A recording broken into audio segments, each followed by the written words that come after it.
Nós estamos no terceiro domingo do tempo da Quaresma. Vejam, a Quaresma vai caminhando.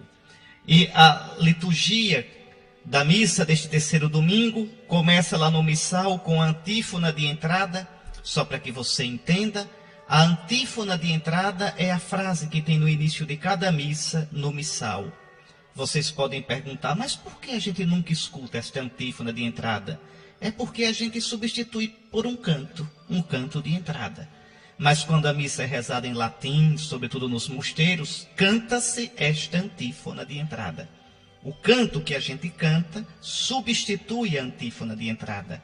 Mas a antífona de hoje diz assim, tão bonito: tenho os olhos sempre fitos no Senhor, porque livra os meus pés da armadilha.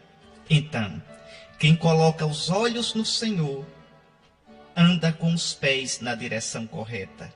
Quem coloca os olhos no Senhor, quem fita o Senhor, sempre fitos no Senhor, o nosso olhar deve dirigir-se sempre a Jesus. Ele disse, eu sou o caminho, quem me segue não anda nas trevas. Então, com os olhos fitos em Jesus, os nossos pés livram-se das armadilhas da vida. Quando eu tiro os olhos do Senhor, eu vou pelo meu caminho. E o meu caminho, tanta vez, é desvio. O meu caminho, tanta vez, mete-se em armadilhas. Pois bem, tenha os olhos fitos no Senhor. Seja qual for a sua situação, fite o Senhor. Olhe o Senhor. Eu recordo a você aquela passagem de Jesus caminhando sobre as águas, quando Pedro diz, Senhor, permite que eu vá ao teu encontro caminhando sobre as águas. E é interessante, Jesus diz, vem, e Pedro vai. E enquanto Pedro olha o Senhor, ele caminha sobre as águas. Quando Pedro deixa de olhar o Senhor, o que é que ele começa a ver? É noite, está tudo escuro, esse mar é fundo, olha o vento soprando, o mar está encrespado. Quem já viu alguém caminhar sobre as águas? E se não for Jesus? E se for um fantasma? E enquanto olha estas coisas e pensa estas coisas, Pedro começa a afundar. Assim somos nós. Assim é você. Assim sou eu. Mantenhamos os olhos fitos sempre no Senhor, porque Ele livra os meus pés da armadilha. Olhai para mim, tende piedade, pois vivo sozinho e infeliz. Você pode dizer, não, eu não vivo sozinho e infeliz. Ei, mesmo quando a gente tem tantos amigos, no mais íntimo de nós a gente é só. Mesmo quando tantas pessoas estão ao nosso redor, essas pessoas amanhã poderão não estar mais. Senhor, só Tu és o amigo certíssimo nas tantas incertezas da vida. Tenho os olhos sempre fitos no Senhor, pois Ele livra os meus pés da armadilha. Essa frase, essa antífona, é do Salmo 24. Pode ir lá. Salmo 24, versículos 15 e 16. Também a oração da missa de hoje, a coleta, né? A primeira oração da missa, a gente chama de coleta. O padre diz, oremos, e aí faz um silêncio. Para quê? Para que você coloque a sua intenção naquele dia. Você coloca a sua intenção particular em silêncio naquele momento. Oremos, silêncio. Aí o padre começa, ó Deus, veja, recolhe as orações, as intenções de vocês e eleva a Deus. Porque quem é que celebra a missa? É só o padre? Não, é toda a igreja. Quem celebra a missa é toda a comunidade. Mas a comunidade celebra com o padre e através do padre. Por isso o padre diz assim, orai, irmãos, para que o meu e o vosso sacrifício sejam aceitos por Deus Pai Todo-Poderoso. E a gente diz, receba o Senhor por tuas mãos este sacrifício. É o meu e o vosso. Você pode dizer, mas Dom Henrique, não é assim que o padre diz, não. O padre diz, orai, irmãos, para que o nosso. Diz o nosso, mas a tradução do nosso missal está errada. No latim, que é o original, diz o meu e o vosso. E isso vai ser corrigido porque a tradução do nosso missal está sendo revista na CNBB para depois ser aprovada pela Santa Sé.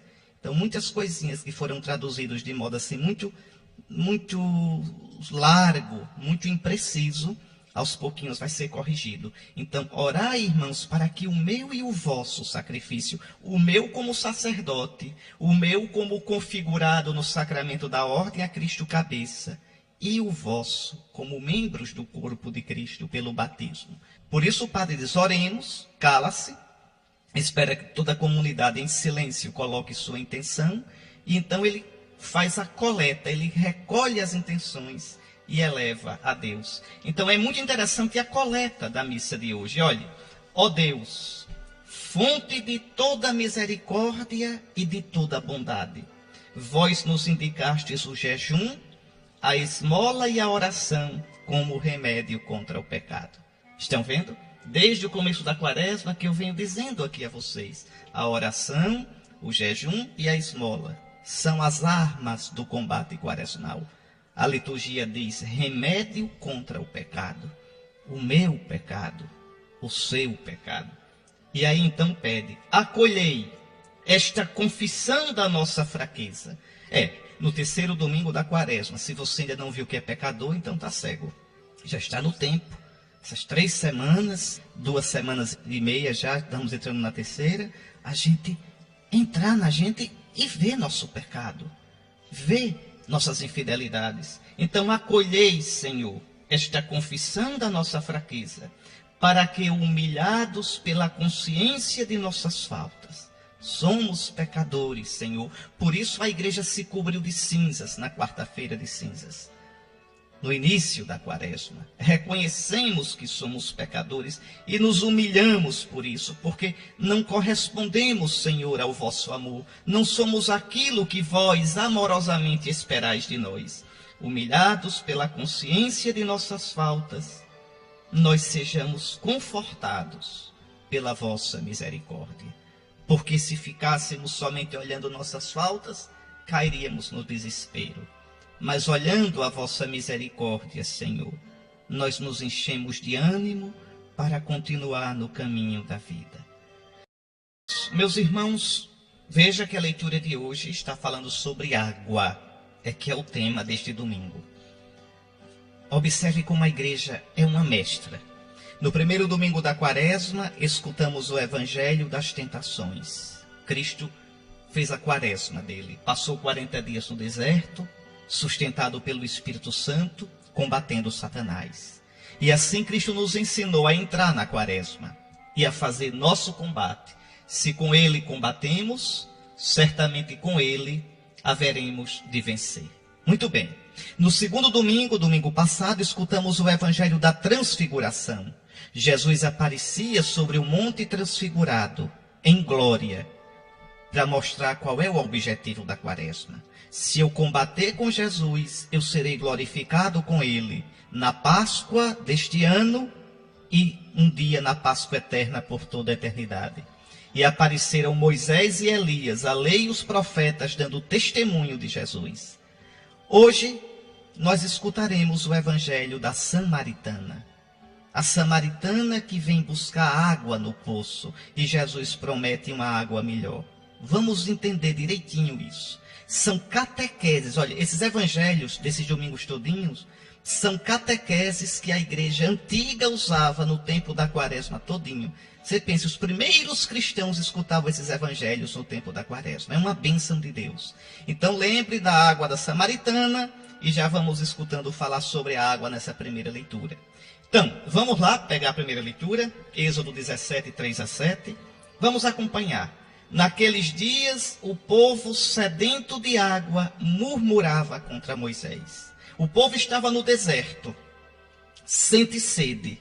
É como a gente no deserto dessa vida, sente sede. Mas veja como o povo é duro, viu? Murmurava contra Moisés e dizia, por que nos fizeste sair do Egito? Aqui tem algumas coisas interessantes. Primeiro, murmurava. O que é murmurar? Murmurar é reclamar. Isso que a gente faz tanto e é pecado. né? É aquele zum, zum, zum, zum, zum, zum, cochicha um com o outro, reclamando. Reclama da vida, reclama de Deus, reclama do padre, reclama do coordenador, reclama dos cânticos, reclama dos filhos, reclama de tudo. A murmuração é o pecado de Israel no deserto. Muitas vezes, no livro do Êxodo, no livro dos Números, e no livro do Deuteronômio, vai se dizer que o povo murmurava. Murmurava. O povo reclamava. Mas não é reclamar alto, é o zum, zum, zum. Aquele zum, zum, zum que desmoraliza a comunidade. Aquele zum, zum, zum que destrói a fé da gente e a fé dos outros. Aquela reclamação, aquele diz que diz, aquele levantar suspeita contra os outros. Eita, que esse pecado é tão nosso, né? A gente suspeita e já passa por outro como se fosse uma certeza, o outro passa adiante aumentado e assim o inferno se faz. Então, Israel murmura. Agora veja como Israel é cínico. Murmura contra Moisés, dizendo, por que nos fizeste sair do Egito? O povinho sem fé, o povinho ruim. Foi Moisés que fez o povo sair do Egito? Foi não, foi Deus. Moisés foi também obrigado por Deus a ir lá. Veja, mas o povo é cínico. O povo, na verdade, está murmurando contra Deus. Porque foi Deus quem tirou Israel do Egito. Quantas vezes Deus diz, eu sou o Senhor vosso Deus, que vos tirei da terra do Egito, da casa da escravidão. Então, o povo murmura contra Moisés, porque só vê Moisés. É tão sem fé que não vê Deus agindo em Moisés, que não vê Deus por trás de Moisés, que não vê Deus na autoridade de Moisés. Quantas vezes a gente é assim? Murmura contra as coisas, murmura contra as pessoas e não pergunta, não está Deus agindo aqui? O que é que Deus quer me dizer com isso? Pois bem, o povo murmura, primeiro o pecado, murmura contra Moisés, porque nos fizeste sair do Egito, foi para morrer de sede, segundo o pecado. Veja, o povo faz de conta, o povo não vê que é a ação de Deus, exatamente porque não vê Deus, murmura. Porque não vê Deus, reclama. Porque não vê Deus, perde a esperança. Ao invés de rezar, ao invés de se colocar nas mãos de Deus, esse povo não vê Deus e murmura, só reclama. Então veja, é o nosso pecado. Quantas vezes na vida, na dificuldade da paróquia, na dificuldade da família, na dificuldade do trabalho, nas dificuldades que a gente enfrenta, a gente ao invés de rezar, ao invés de dizer, Senhor, o que tu queres me dizer com isso? Senhor, ajuda-me a ver os teus caminhos, livra os meus pés da armadilha, como pedia a antífona de entrada da missa de hoje. A gente só vê a casca das coisas. E o povo então murmura, e murmura contra Moisés, mas na verdade murmura contra Deus. E repare que o povo é irônico, é atrevido, é chatinho. Foi para nos fazer morrer de sede que tu nos tiraste do Egito? Por que nos tiraste do Egito? Agora veja a atitude de Moisés. Moisés clamou ao Senhor. Aí sim, Moisés não responde ao povo, clama ao Senhor. Veja, o povo não tem fé. E porque não tem fé, ao invés de rezar diante das dificuldades, o povo simplesmente murmura, reclama, suspeita mal, não é? Malda, como se diz. Moisés não. Moisés silencia e reza. Senhor, que farei por este povo? Vão me apedrejar. Para o povo estava danado da vida. É assim. Quando a gente perde Deus de vista, né? A gente fica somente com a murmuração e a raiva da gente. A murmuração e o desespero da gente. A murmuração e o azedume da gente. Mas, meus irmãos, nós somos assim. Nós somos assim. Não murmureis. Ao invés de murmurar, ao invés de ficar reclamando, ao invés de falar mal do padre, de pensar mal, falar mal, dizer mal, fofocar, ao invés de falar mal dos outros, dos irmãos, de ficar suspeitando, pelo amor de Deus, reze. Coloque nas mãos do Senhor. Peça ao Senhor que ilumine seus olhos, que dê pureza ao seu coração, que dê discernimento, que você medite e pense 10 vezes antes de falar. Pois bem, aí então o Senhor manda que Moisés vá até o rochedo. Eu estarei lá diante de ti sobre o rochedo, no monte Horebe. Ferirás a pedra, dela sairá água para o povo beber. Meus queridos irmãos, essa pedra é importantíssima.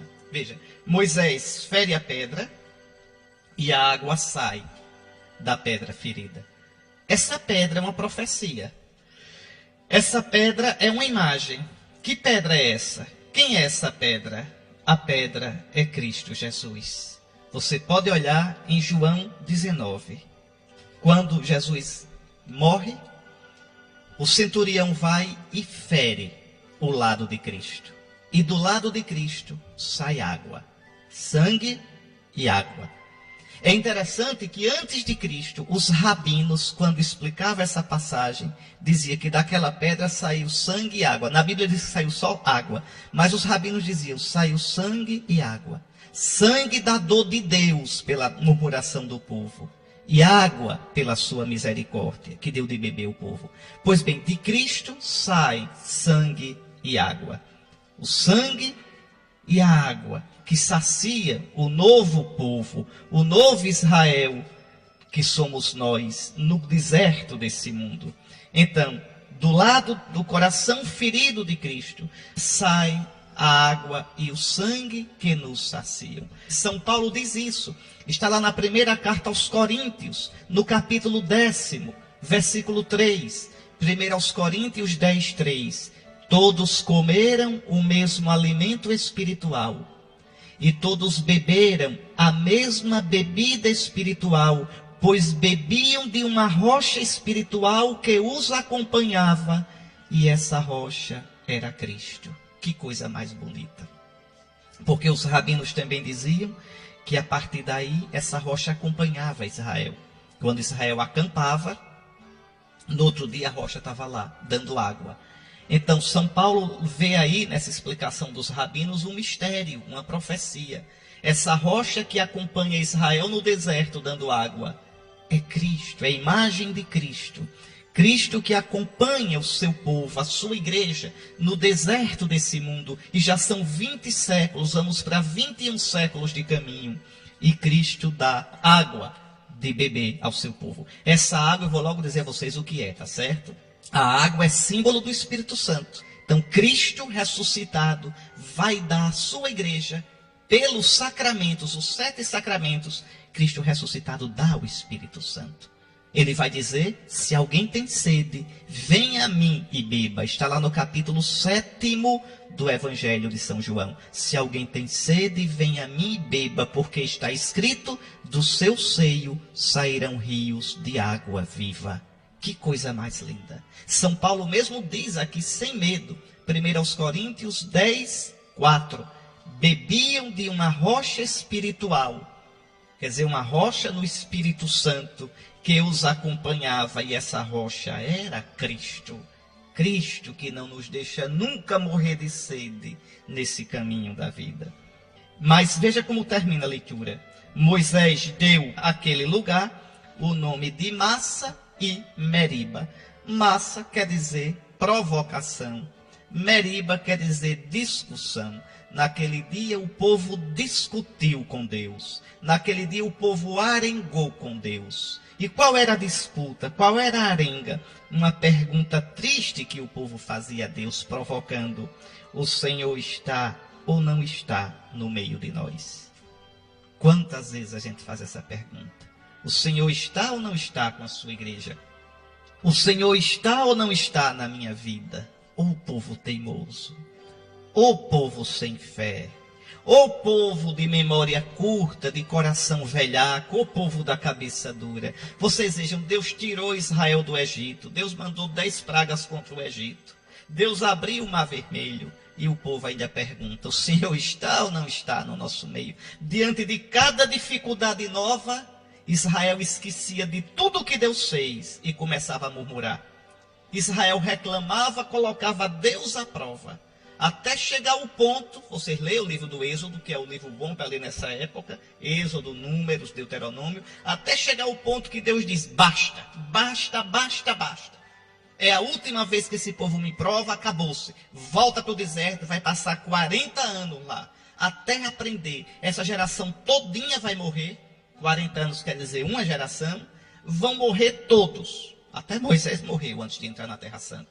Morreu no Monte Nebo, no Fasga, no lado da Jordânia atual, de Moabe. De lá ele viu a Terra Santa e morreu.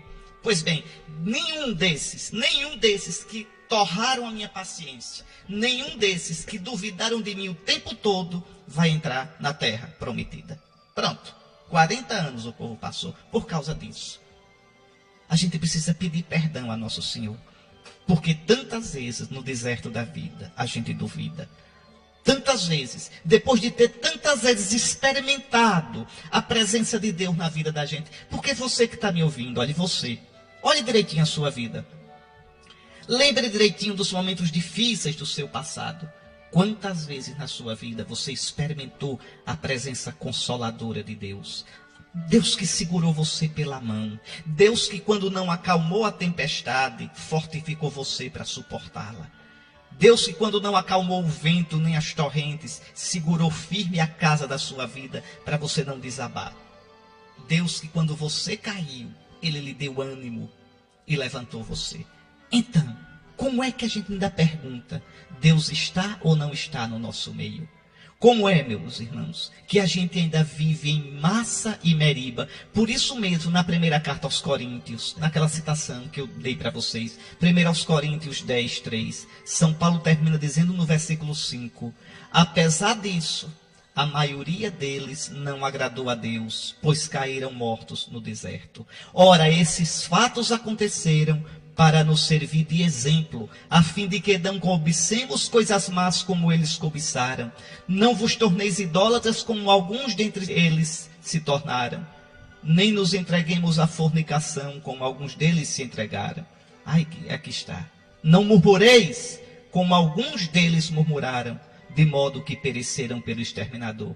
Ou seja, meus irmãos, o povo de Israel, aquilo que aconteceu no Antigo Testamento, é uma lição para nós.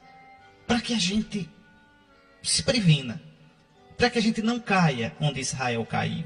Porque nós somos tão fracos, tão cabeças duras, tão propensos ao pecado como Israel era. Fiquemos com esses pensamentos e peçamos ao Senhor, Senhor, dá-nos a água do Espírito Santo do Teu Filho Jesus, do lado aberto dele.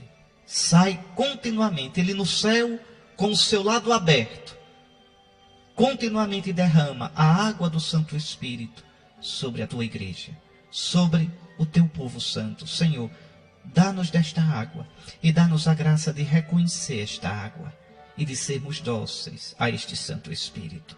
Vamos escutar agora um trecho do Salmo 94, que recorda exatamente o que aconteceu na primeira leitura. O Salmo diz, Oxalá ouvisseis hoje a sua voz. Quer dizer, quem dera ouvisseis hoje a sua voz. Porque hoje Deus fala para você. Deus fala para você todos os dias. Quando você diz Deus não fala, não é que Deus não fala, é você que está surdo. É você que endureceu o coração. Oxalá ouvisseis hoje a sua voz. E o que Deus diz? Não fecheis os corações como em Meriba, como em Massa no deserto aquele dia em que vossos pais me provocaram, apesar de terem visto as minhas obras.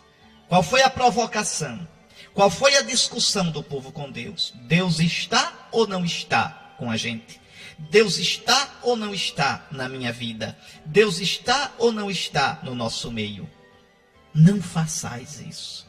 Deus está conosco. Deus é Emanuel, Deus é Deus conosco. Deus nos dá, pelo seu Filho de coração aberto, a água do Espírito. Então, o povo pecou, provocou a Deus, apesar de ter visto as obras dele. Não façamos isso.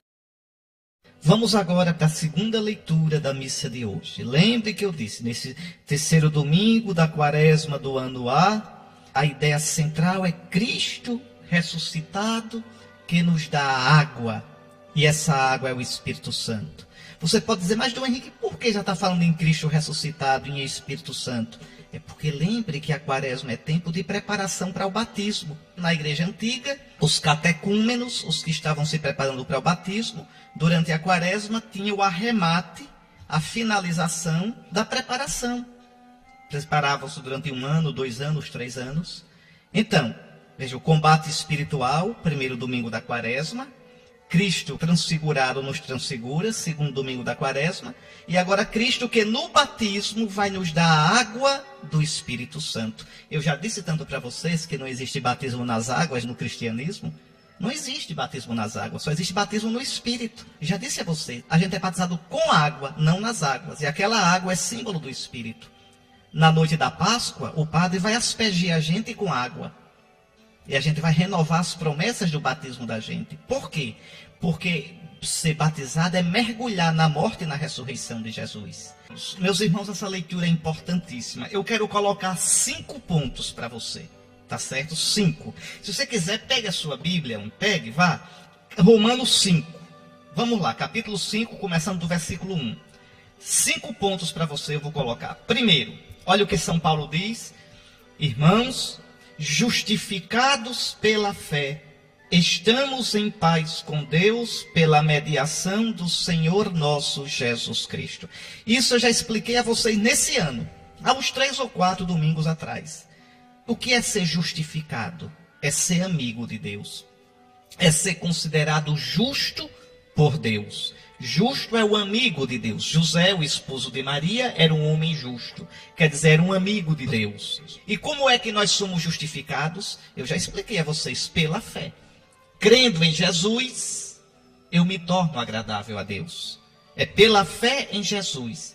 Né? Não é só pela fé, no sentido de que eu creio em Jesus com a boca e pronto. Isso eu já cansei de explicar a vocês. A fé me leva ao batismo. E o batismo me introduz na igreja e me obriga a viver a vida cristã, a vida fraterna com os irmãos, participar dos sacramentos, obedecer aos mandamentos de Cristo e da igreja. Então, a fé significa isto tudo. Por isso São Tiago vai dizer, tu tens fé sem obra nenhuma? Eu não vejo essa fé. Pronto, mostra-me, duvido. Não existe fé. Jesus vai dizer, por que me chamais Senhor, Senhor, e não fazeis o que eu digo? Agora, eu mostro a minha fé pelas obras. As obras da fé, não as obras da lei de Moisés. As obras da lei de Moisés não servem mais para o cristão, mas as obras que nascem da fé. Ou como diz São Paulo, a fé que opera pela caridade. A fé que se mostra nas obras de caridade, quer dizer, nas obras de amor a Deus e aos outros. Então São Paulo diz, olha, irmãos, nós já somos santos, amigos de Deus, fomos justificados pela fé. E estamos em Shalom, estamos em paz com Deus, pela mediação do Senhor nosso Jesus Cristo. Porque Ele morreu por nós, porque ressuscitou por nós, porque nos deu o seu Espírito Santo, nós não somos mais inimigos de Deus. O cristão não está mais no pecado, ele tem falhas, ele tem pecados, mas não vive no pecado. É diferente.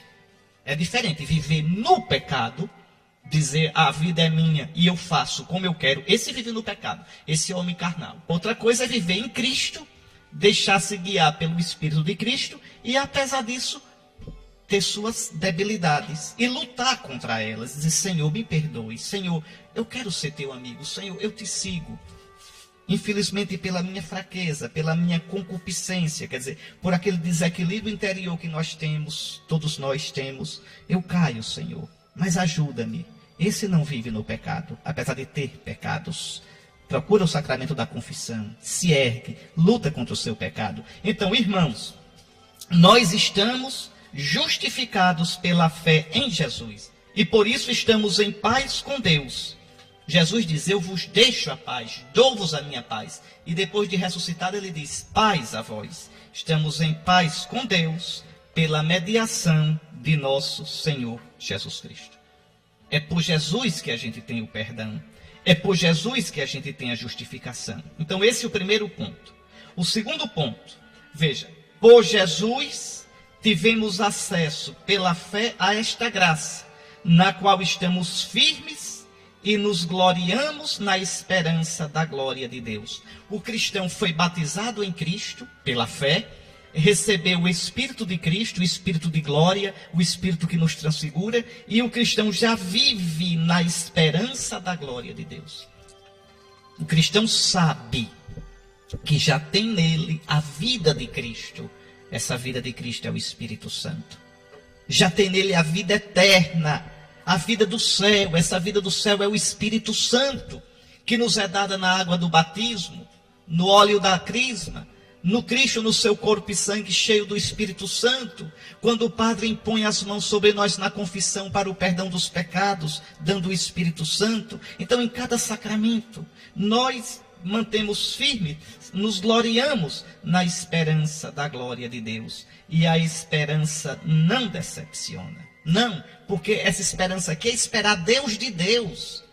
É esperar em Deus que é fiel. Já nos deu o penhor, já nos deu o começo, o gostinho, a garantia dessa vida eterna, que é o Espírito Santo. E aqui vem o terceiro ponto. Olha o que diz São Paulo. E a esperança não decepciona, porque o amor de Deus foi derramado em nossos corações pelo Espírito Santo que nos foi dado. Olha a água. Olha o Espírito Santo derramado como água. Olha o Espírito Santo derramado no batismo no nosso coração. Eu não disse a vocês tantas vezes, a água do seu batismo é símbolo do Espírito Santo.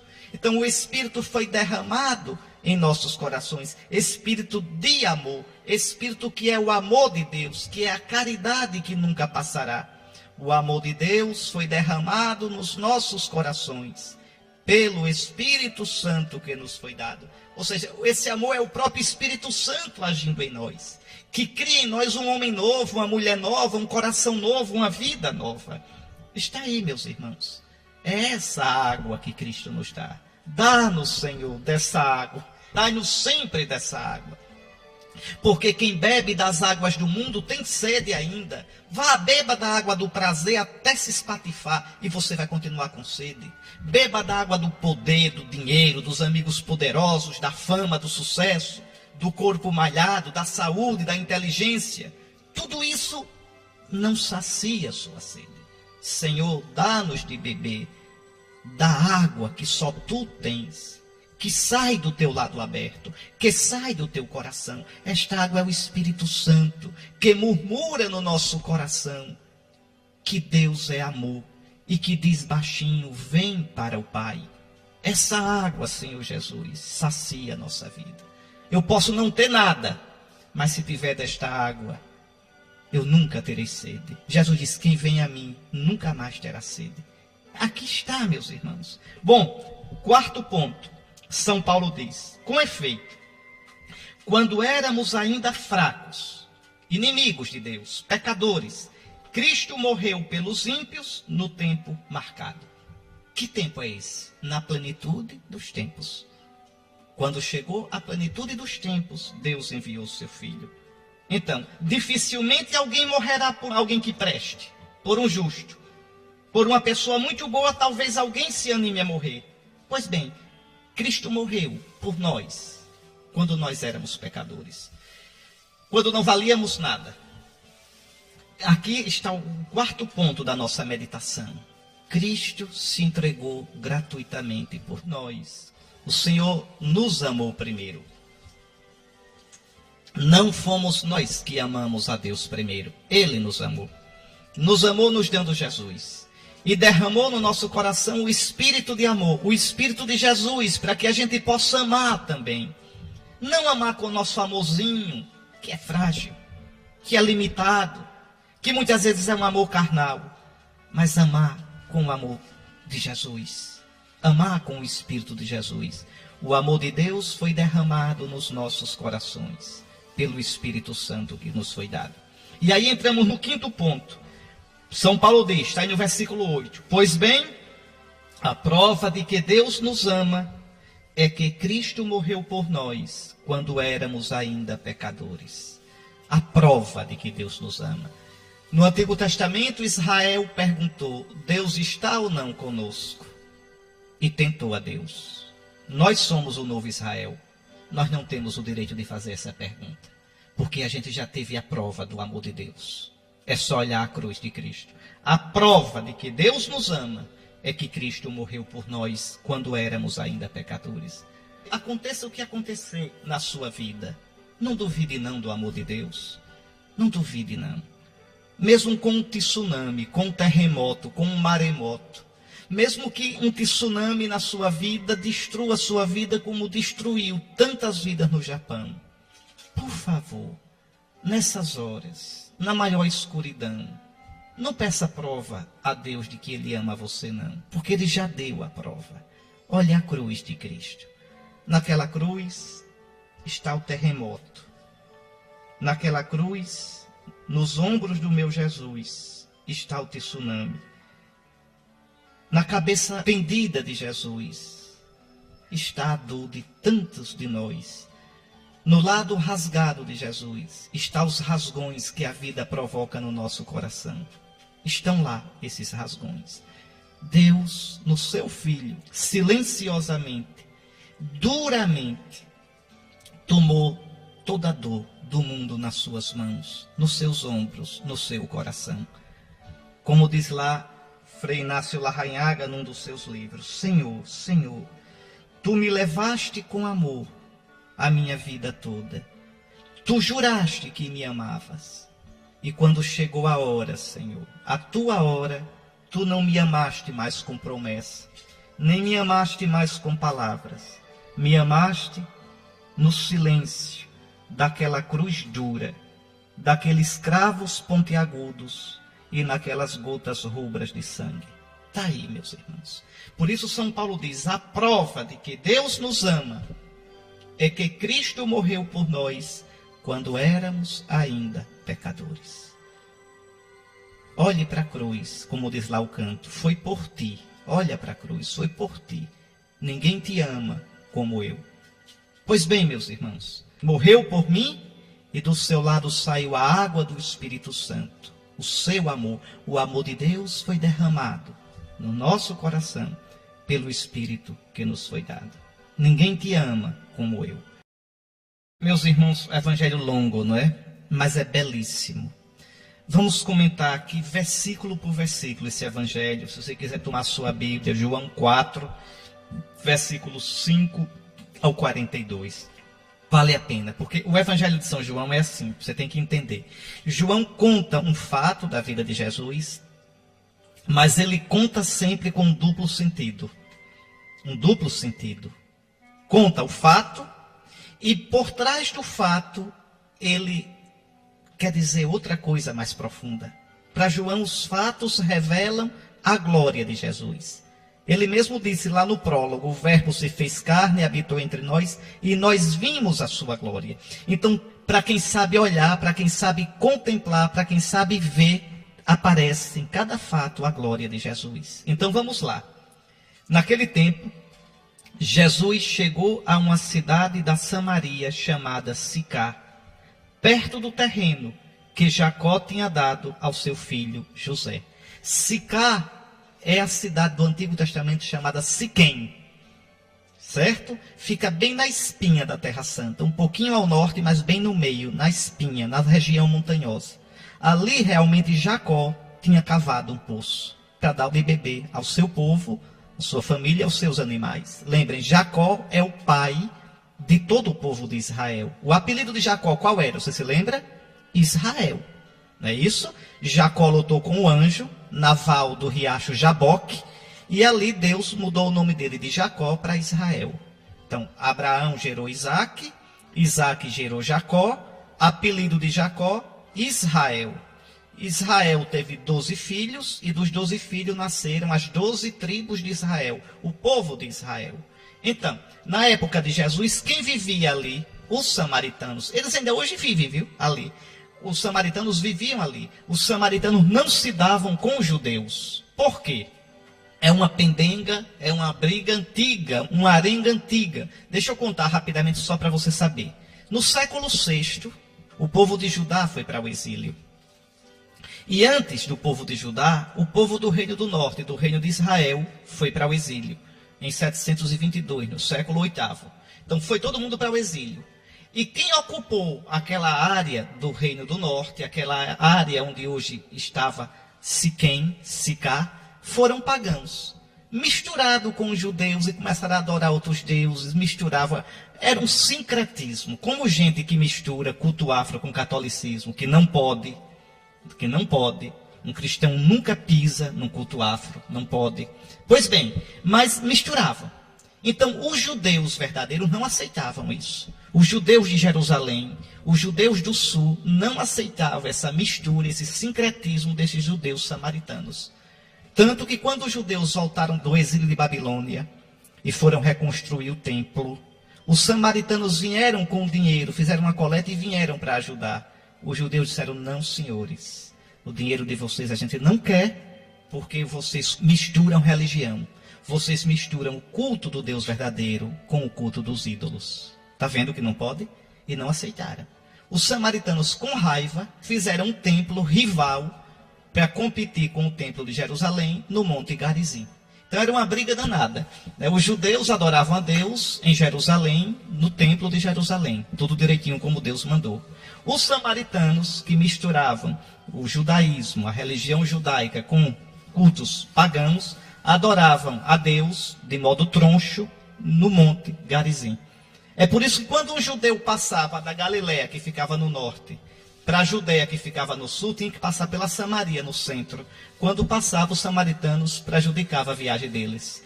Arengavam, não vendiam comida, porque eles estavam indo para adorar em Jerusalém. E eles estavam com raiva dos judeus de Jerusalém e tinham feito um templo no Monte Garizim. Entendido? Muito bem. Jesus está indo para Jerusalém para adorar a Deus, né? Para praticar o culto judaico direitinho, e passa pela Samaria. Jesus chegou a uma cidade da Samaria chamada Siquém, certo? Perto do terreno que Jacó tinha dado ao seu filho José. Era aí que ficava o poço de Jacó. Ainda hoje existe esse poço. Cansado da viagem, Jesus sentou-se junto ao poço. Era por volta do meio-dia. Aqui uma coisa linda para a gente ver. O nosso Salvador cansado. Jesus, o Filho de Deus, Deus com o Pai e o Espírito Santo, Deus cansado. Cansado como qualquer um de nós. Com sede como qualquer um de nós. Que coisa linda.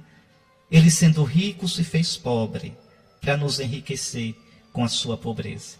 Por volta do meio-dia e nosso Senhor está ali cansado. Chegou uma mulher da Samaria para tirar água. Jesus lhe disse, dá-me de beber. Atenção, essa mulher da Samaria simboliza os pagãos. Lembre, a samaritana é pagã. A samaritana mistura a religião do Deus verdadeiro com religiões pagãs. Então, é uma pagã. E essa mulher vem pegar água. A água aqui significa o quê? Aquilo que dá a vida. Aquilo que enche o nosso coração. Todos nós temos sede nessa vida. Todos nós procuramos a água na vida. Uns procuram a água no dinheiro, outros no sexo, outros no prestígio, outros no poder político, outros nas bajulações, outros na força física, na inteligência, em tantas vaidades. Lá vem essa mulher pagã pegar água no poço de Jacó. Esse poço de Jacó simboliza também o quê? A antiga aliança, a antiga lei. Jacó é o pai do Israel segundo a carne. Então essa mulher pagã, essa samaritana, vem tirar água no poço de Jacó. E Jesus está sentado no poço. Aí olha lá a mulher tirando água, aí diz, dá-me de beber. Oxe, os discípulos tinham ido comprar comida na cidade. A mulher conheceu na hora o sotaque de Jesus. É sotaque de Galileu. Jesus é judeu. Veja. Aí a mulher já cisma. E já dá passa um rela em Jesus. Como é que tu, sendo judeu, pedes de beber a mim, que sou uma mulher samaritana? Primeiro, é muito feio um homem pedir água à mulher. É o costume da Terra Santa. Um homem sério não falava com mulher no meio da rua. Um homem sério não falava nem com mulher, nem com criança. Um homem sério só conversava com outros homens, coisas sérias. Essa era a mentalidade, essa era a cultura da época. Mulher conversa com mulher. Pronto. Quer conversar com homem, conversa com seu marido em casa. O marido quer conversar com mulher, conversa com sua esposa, com suas filhas em casa. Não com mulher na rua. Muito menos desconhecida. Jesus, um rabi, Um homem sério dando trela para a mulher. Vai pedir água para a mulher. Repare que coisa. Então, dá-me de beber. Aí a mulher estranha. Como é que tu, sendo judeu, pedes de beber a mim, que sou samaritana? E aí João diz, de fato, os judeus não se dão com os samaritanos. Aí Jesus, que não é brincadeira, vai instigar a curiosidade da mulher. Olha o que ele diz. Se tu conhecesses o dom de Deus, e quem é que te pede dar-me de beber, tu mesma lhe pedirias, e ele te daria a água viva. O que é uma água viva? Água corrente, que é melhor do que água parada. Jesus aqui está falando por símbolos. Atenção. Se tu conhecesses o dom de Deus. Qual é o dom de Deus? O dom de Deus é o Espírito Santo, minha gente. Simbolizado na água. Água viva, água que corre, água que o Senhor dá o tempo todo. Água que vai sair do lado dele na cruz. Água que sai do coração dele para a igreja de todos os tempos. Aí a mulher fica impressionada. Se conhecesses o dom de Deus e quem é que te pede, dá-me de beber. Tu mesma lhe pedirias a ele e ele te daria a água da vida. Aí a mulher desconversa. A mulher ainda não entendeu a coisa. Senhor, nem sequer tens balde. E o poço é fundo. De onde vais tirar a água viva? A água viva Jesus vai tirar do coração dele. Não é do poço de Jacó, não. O verdadeiro poço é Jesus. O poço de Jacó vai ficar para trás. Vai ficar para trás. A antiga lei, os ritos judaicos. Não, é um novo poço agora. É uma nova água que Jesus vai dar. De onde vais tirar a água viva? Por acaso és maior que nosso pai Jacó, que nos deu o poço e que dele bebeu, como também os seus filhos e seus animais? Claro que Jesus é maior do que Jacó. Claro que Jesus é maior do que Abraão. Antes que Abraão fosse, eu sou. Ele não diz no capítulo 8 de João? Olha lá no capítulo 8. Ele é maior do que Moisés. Não foi Moisés que vos deu o pão do céu. É meu Pai que agora vos dá o pão. Eu sou o pão da vida. Jesus é maior do que Moisés. A lei nos foi dada por Moisés. A graça e a verdade nos vêm por Jesus Cristo. Jesus é maior que Abraão. É maior que Jacó. É maior que Moisés. Tu és maior que nosso pai Jacó. Olha o que Jesus diz. Todo aquele que bebe desta água terá sede de novo. Mas quem beber da água que eu lhe darei, esse nunca mais terá sede. Então o poço que eu tenho, minha filha, é muito melhor do que o poço de Jacó.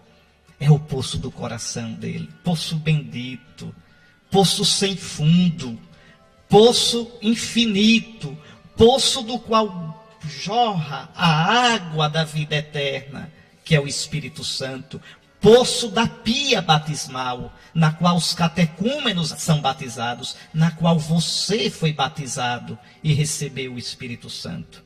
E aí Jesus diz, e a água que eu lhe der, se tornará nele, nessa pessoa, uma fonte de água que jorra para a vida eterna. Sim, porque aquele a quem eu der o meu Espírito Santo, terá esse Espírito jorrando nele.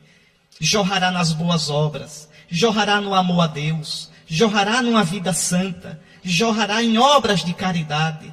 Todo aquele que está em Cristo é uma nova criatura. Vejam como é bonita a palavra de Deus, meus irmãos. Então a água que eu lhe der, se tornará nele uma fonte de água viva que jorra para a vida eterna.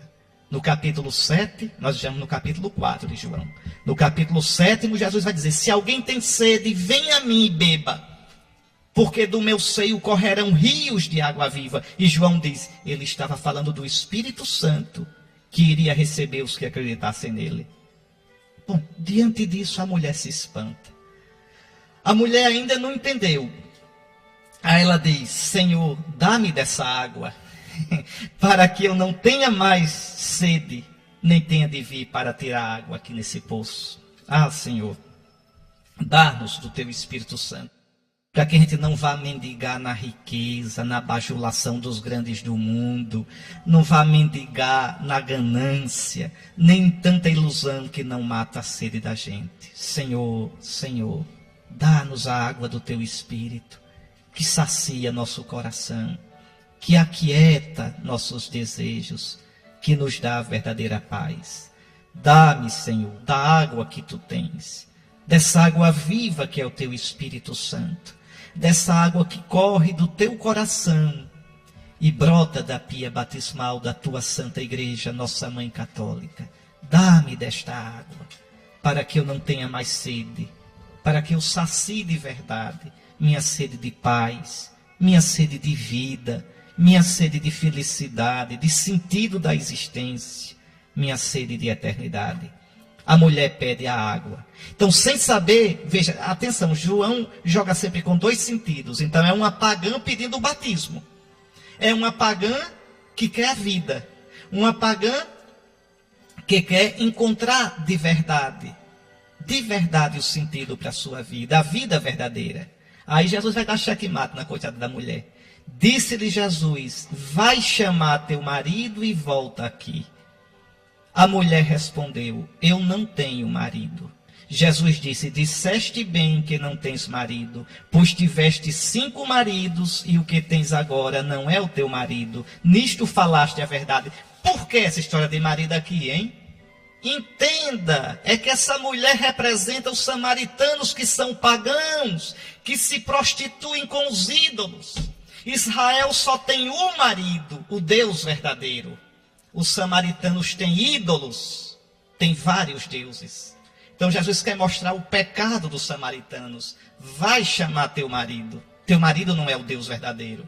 E a mulher disse, eu não tenho marido. Já tive 5, eu sou idólatra.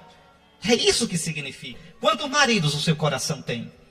O poder? O prazer? O prestígio? O culto da força física? Colocando a força no seu dinheiro, nos seus amigos, nas suas amizades poderosas? Então seu coração não tem marido. Porque o único esposo da nossa alma deve ser o Deus verdadeiro.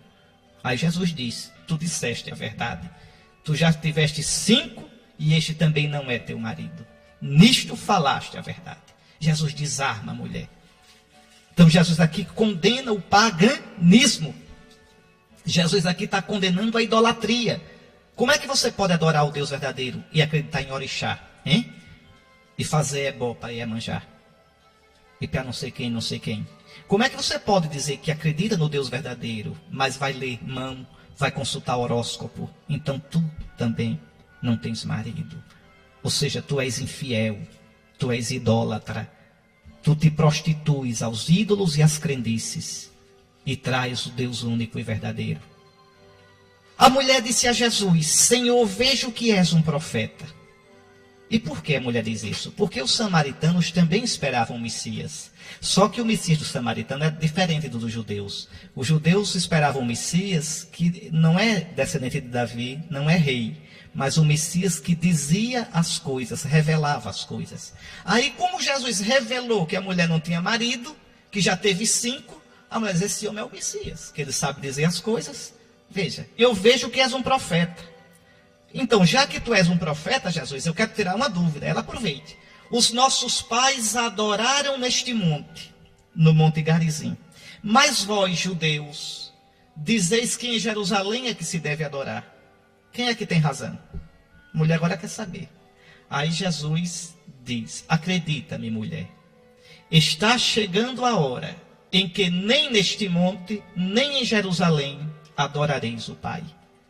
Atenção, vai chegar a hora. Quando? Quando Jesus morrer e ressuscitar, não adianta mais ser judeu ou grego, samaritano, não adianta mais ser escravo nem livre, homem nem mulher, branco nem preto, não.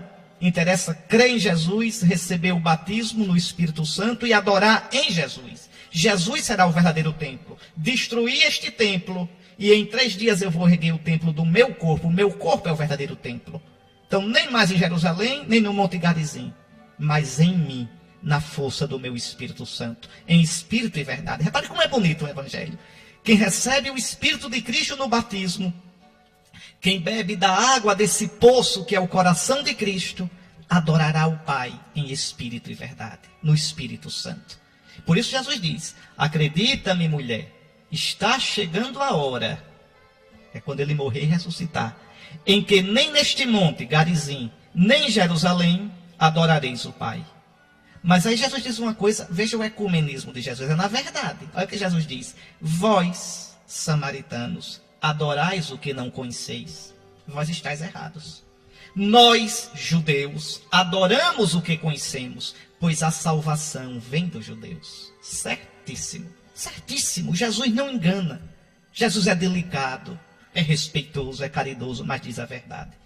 Toda religião é igual? Não, não. A única religião verdadeira é o cristianismo. Toda igreja é igual? Não. A única igreja de Cristo é a igreja católica. Vige que falta de respeito aos outros. Falta de respeito nenhuma. Nossos irmãos merecem todo o respeito. Nossos irmãos são cristãos, têm muitas coisas boas. Muitas coisas, muitas. Tem o batismo válido, pregam a palavra de Deus, amam a Jesus. Pronto, tem muitas coisas, tem a caridade fraterna, mas infelizmente estão fora da comunhão visível, da comunhão plena com a igreja de Cristo, que é a igreja católica. Então, dizer a verdade nunca é desrespeito. Desrespeito é enganar.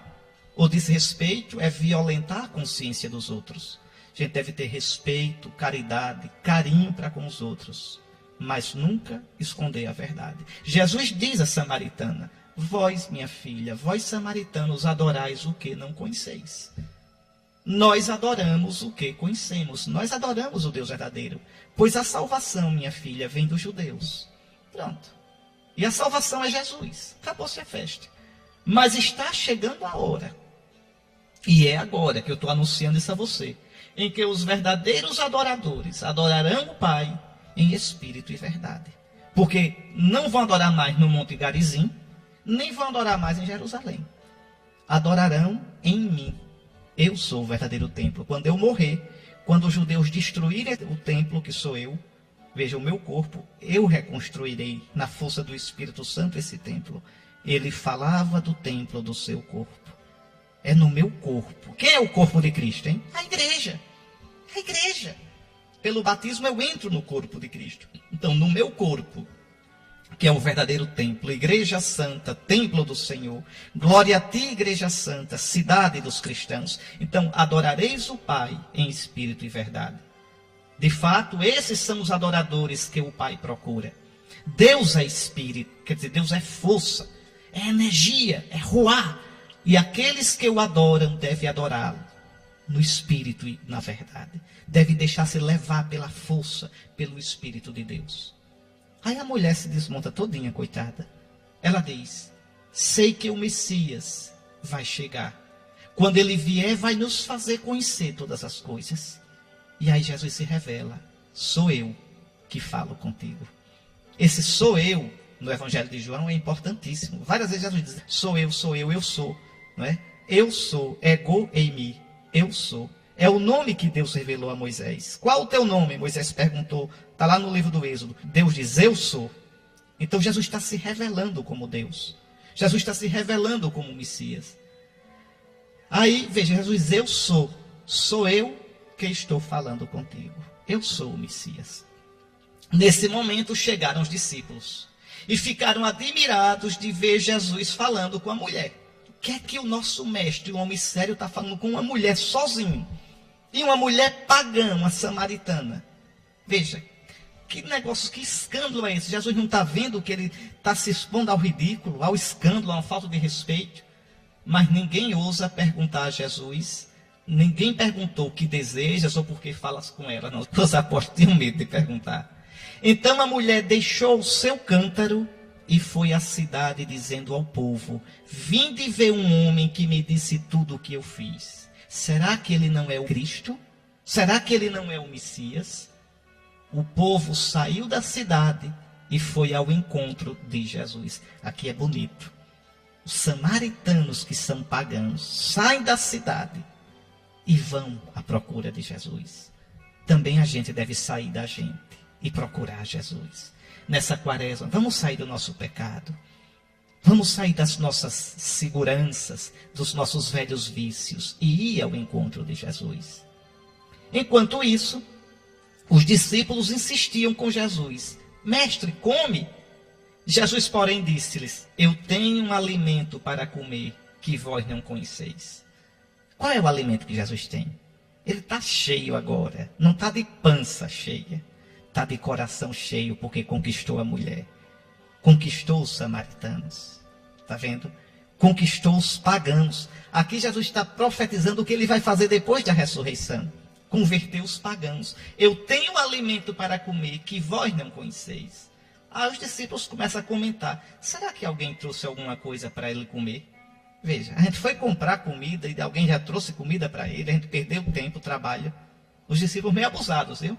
Aí Jesus diz: o meu alimento é fazer a vontade daquele que me enviou e realizar a sua obra. Qual é a obra de Jesus? É trazer a salvação para o mundo inteiro. Depois da ressurreição, o evangelho vai ser levado aos pagãos.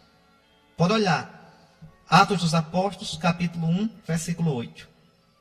Anote aí, Atos 1, 8. Recebereis a força do Espírito Santo e sereis minhas testemunhas em Jerusalém, na Samaria e até os confins da terra. Então, até a ressurreição, Jesus não prega a não ser para os judeus. Depois da ressurreição, para todos os povos. Então, Jesus aqui já prevê, já experimenta nessa conversa com a samaritana aquilo que vai acontecer depois da ressurreição. E aí Jesus diz: não dizeis vós ainda 4 meses e aí vem a colheita?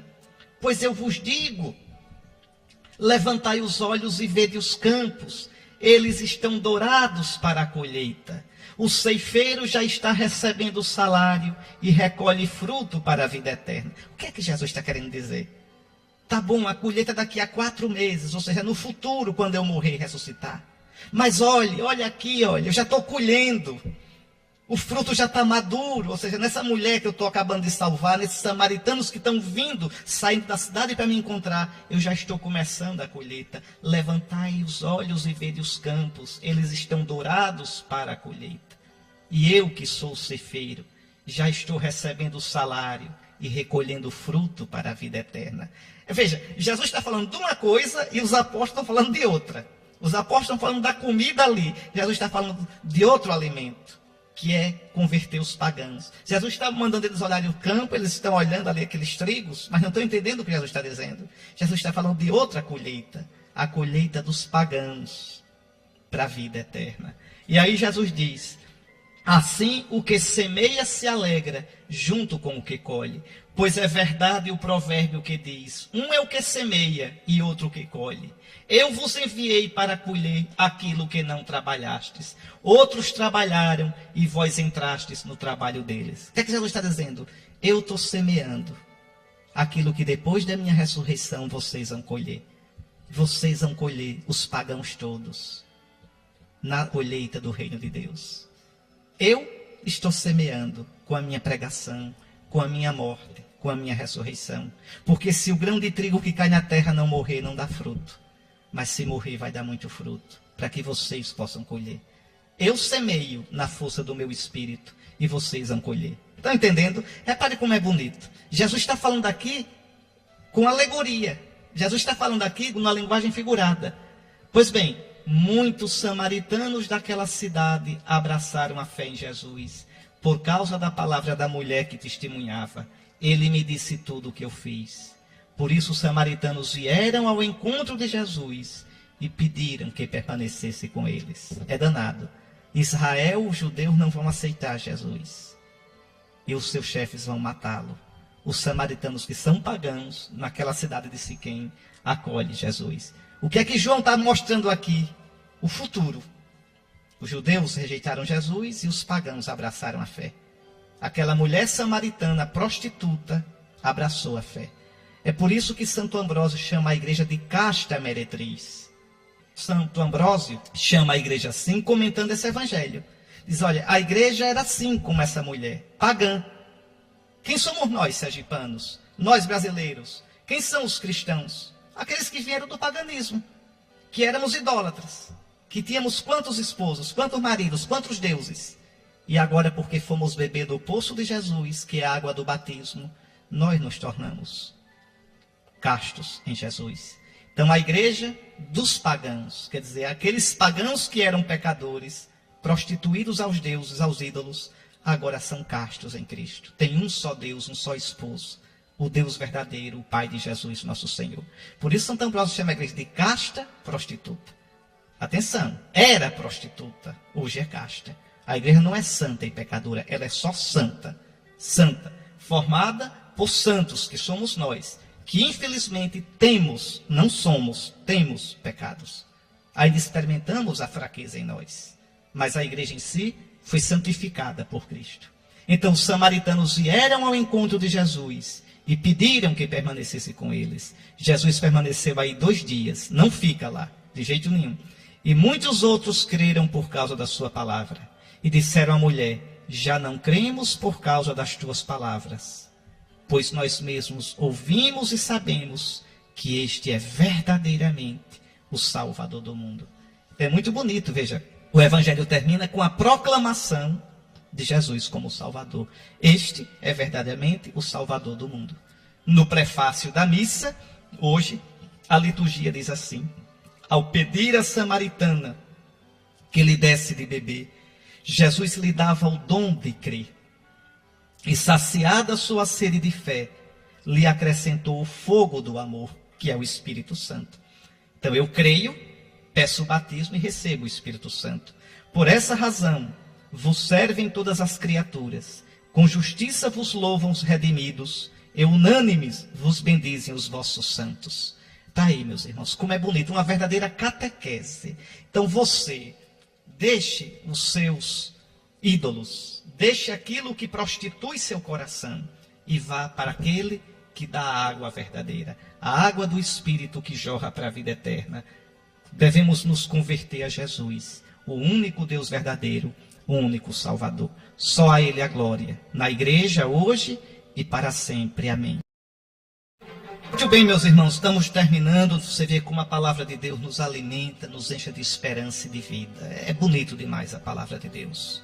Tua palavra, Senhor, é luz para os meus passos, é lâmpada para o meu caminho. É tão bonito. Então, nós ainda vamos escutar, viu, o evangelho do cego de nascença, domingo que vem, que Jesus vai dizer: vai lavar-te na piscina do enviado. A piscina do enviado é a água do batismo, a piscina do batismo. E depois vamos escutar o evangelho da ressurreição de Lázaro. Então, os evangelhos do ano A, da quaresma, são uma coisa linda. Bom, antes de terminar, eu quero lembrar você, meu querido irmão, minha querida irmã, as observâncias da quaresma, né? O jejum, quer dizer, a penitência, a oração, a caridade fraterna, o combate aos vícios e a confissão. Está no tempo já, tá certo? 3º domingo da quaresma, já vá adiantando para depois não ter que enfrentar filas muito grandes. Já vá fazendo a sua confissão para celebrar a Santa Páscoa que se aproxima, a grande festa cristã. Meu querido irmão, minha querida irmã, muito obrigado. Mais uma vez meditamos na palavra de Deus. Até domingo, se Deus quiser. O Senhor esteja convosco. Abençoe-vos o Deus Todo-Poderoso, Pai, Filho e Espírito Santo. Até domingo que vem, com a graça de Deus.